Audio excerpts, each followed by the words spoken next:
الطاف حسین صاحب نے تازہ بیان جاری کر دیا ہے جو کہ کافی سنسنی خیز ہے۔ ایم کیو ایم پاکستان کو وفاق میں کیا انعام ملنے والا ہے، کتنی سیٹیں ملیں گی، اس کے علاوہ شاہد آفریدی صاحب نے ایک سیاسی بیان داغ دیا ہے، کیونکہ بیان اتنا زوردار ہے کہ اس کو داغنا ٹھیک کہیں گے، اور مولانا فضل الرحمان کو بلاول بھٹو صاحب نے جھوٹا کہہ دیا ہے۔ ان تمام پوائنٹس پہ ولاگ میں بات کریں گے۔ جی السلام علیکم، میرا نام خرم فہد ہے۔ الطاف حسین صاحب کی بات کرتے ہیں۔ ان کا تازہ ترین بات جو انہوں نے کہی ہے وہ یہ ہے سندھ والوں کو، کراچی والوں کو، کہ کچھ تنظیمیں ہیں، کچھ سیاسی جماعتیں ہیں، ان کے کچھ چیریٹی کے ادارے ہیں، تو انہوں نے کہا ہے کہ خیراتی اداروں سے ہوشیار رہیں، خبردار رہیں، کیونکہ یہ لوگ مجبور اور مظلوم لوگوں کو لالچ دے رہے ہیں۔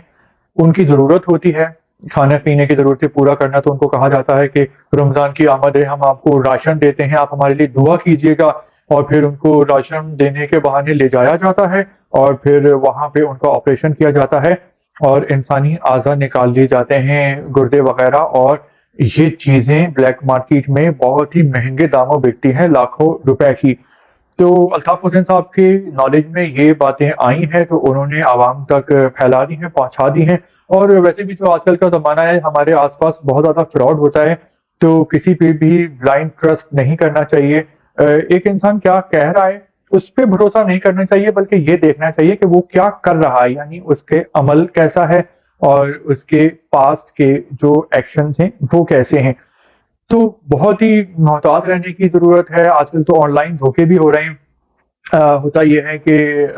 موبائل پہ کال آتی ہے، میسج آتا ہے،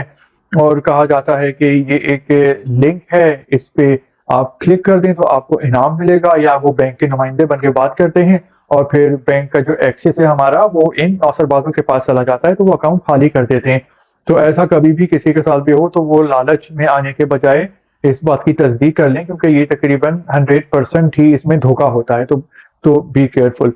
دوسرا، ایم کیو ایم پاکستان وفاق میں حکومت بنانے جا رہی ہے، اور ان کو وفاق میں کیا ملے گا۔ کراچی میں تو انہوں نے بہت اچھی پرفارمنس دی ہے اور سب کو حیران پریشان کر دیا ہے، بلکہ خود بھی حیران ہو گئے ہیں، 17 سیٹیں جیت لی ہیں۔ تو وفاق میں ایم کیو ایم پاکستان نے مانگا ہے کہ ان کو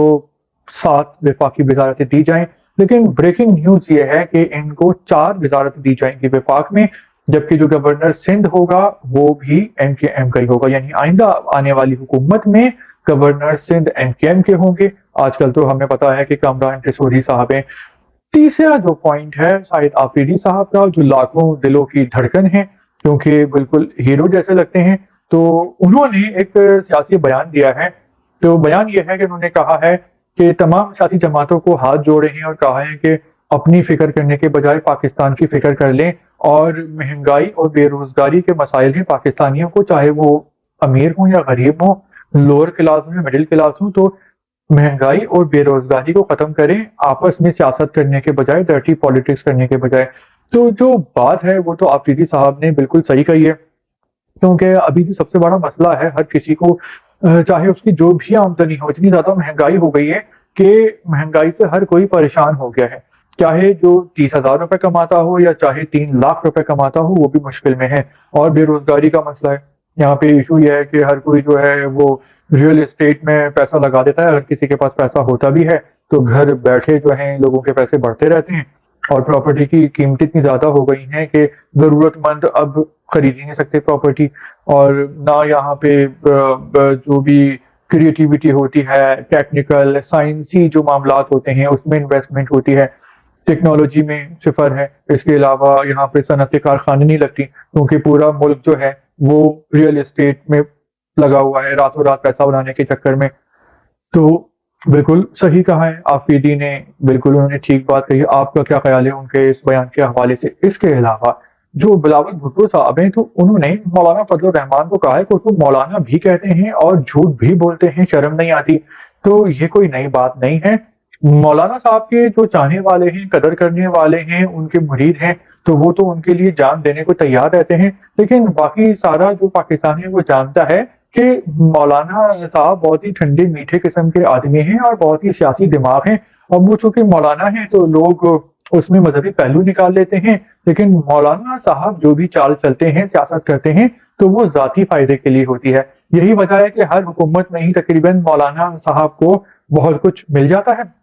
اور اب جب نہ مل رہا ہو ان کی مرضی کے خلاف تو وہ زوردار بیانات دیتے ہیں، ہلچل مچا دیتے ہیں، پریشر ڈالتے ہیں، اور جو بھی حکومت بنتی ہے تو وہ مولانا صاحب کو وہ خوش کرنے کی پوری کوشش کرتی ہے۔ ایک اور مزے کی بات یہ ہے، عمر ایوب صاحب ہیں، پی ٹی آئی کے نامزد امیدوار ہیں وزیر اعظم کے لیے، تو انہوں نے کہا ہے کہ کراچی میں ایم کیو ایم کو 18 سیٹیں چوری کر کے دی گئیں اور یہ 18 سیٹیں پی ٹی آئی کی تھیں۔ تو بہت سارے لوگ ایسی بات کر رہے ہیں، ایم کیو ایم کو تو دعویٰ ہے کہ یہ ان کا حق تھا کیونکہ پچھلی بار پی ٹی آئی کو چوری کر کے دی گئی تھی، یہ بھی صحیح بات تھی۔ اس بار عمر ایوب صاحب نے الزام لگایا ہے، لیکن اس بات میں اگر اضافہ کر دیا جائے تو بات مکمل ہو جائے گی کہ ایم کیو ایم کو 18 سیٹیں اسی طرح چوری کر کے دی گئی ہیں کہ جیسے عمر ایوب صاحب کے والد صاحب گوہر ایوب صاحب کے دور میں اور دادا ایوب خان جو کہ جنرل تھے، آرمی چیف ایوب خان صاحب کے زمانے میں فاطمہ جناح صاحبہ کا مینڈیٹ چوری کیا گیا تھا کراچی سے اور پاکستان سے، اسی طرح ایم کیو ایم نے بھی اس بار یہ کام کیا ہے، کیونکہ ایم کیو ایم پاکستان اب مقبول بھی ہے اور قبول بھی ہے، کیونکہ انہوں نے بہت قربانیاں دی ہیں اور بہت سارا پریشر جو ہے انہوں نے برداشت کیا ہے پچھلے 6-8 سال میں۔ اب مزہ تب آئے گا جب یہ لوگ عوام کی خدمت کریں گے اور کام کر کے لوگوں کا دل جیتیں گے، کیونکہ لوگ بہت ہی ناراض ہیں ایم کیو ایم پاکستان سے اور بہت ہی پریشان بھی ہیں۔ تو ویلاگ کے بارے میں آپ کی کیا رائے ہے ذاتی، آپ اس کا کھل کے اظہار کر سکتے ہیں۔ اس کے علاوہ آپ ویلاگ کو لائک کرتے ہیں، شیئر کرتے ہیں، سبسکرائب کرتے ہیں۔ بہت شکریہ آپ کا۔